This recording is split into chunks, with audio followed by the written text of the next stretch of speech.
Steel set to bring them together. Here we go, round one, scheduled for 12. Fight night in Las Vegas on September 7th, 1996. Mike Tyson versus Bruce Seldon. But violence erupted outside the ring. Rapper and actor Tupac Shakur gets into a scuffle in the MGM Grand lobby, which is caught on camera. Moments after he leaves, he's shot in a drive-by. Cop cars kept flying by, so we knew something was going on. We just started following them. Right. Two young paramedics I was driving. Were working nearby. I had been a medic for roughly 5 years. I was 22 years old. Jim and Shane, now Henderson firefighters, have asked us not to use their last names because they're concerned about their safety. They're speaking publicly about that night for the first time. Jim and I did everything that we could and gave him every ample, but the general public doesn't know that. The shooting death of Tupac Shakur remains unsolved.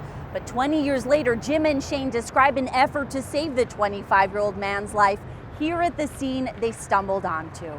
The chaos, there was a lot of chaos, a lot of cop cars. Just as we started looking at each other to decide what we were doing, Metro told us to come in. They were waving us to come in. And then exiting their ambulance. Somebody met me at the back and said, "Go help my buddy." And my buddy's shot in the car. So which ended up being Suge Knight. Whole car, was riddled with bullet holes. Death Row Records co-founder Suge Knight was the driver of the BMW Shakur was gunned down in.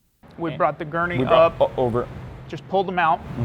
Pulled him out, and that's when, everybody was yelling, Tupac, Tupac. And I leaned over to the cop, and I go, this guy has the same nickname as that rapper. And the cop, looked at me and leaned over and was like, this is him. Then a second patient. We got word from PD that there was another guy that was shot in the head. Jim and I believe they walked him over to the ambulance. He got in, and it ended up being Suge Knight who was grazed on the head. He wanted us to make sure that we took care of Tupac before him. And then with 3 Metro police officers inside their ambulance and a police escort, not typical protocol, a ride to University Medical Center, followed by Jim telling Shane who their patient was. I listen to country music. I never heard of Tupac Shakur. So it didn't register to me. But soon after, flashing police lights quickly replaced the bright lights of the Las Vegas Strip. News reports, vigils, and more help put it all into perspective. You were rooting for him to make it? 6 days later, Shakur died. It's sad, and he had a lot going for him, and I'm sure he would still be making music today. No changes. Wake up in the morning and I ask myself, is life worth living? Should I blast myself? The call, which they say lasted 14 minutes from start to finish, for them is unforgettable, just like Tupac Shakur is to so many. And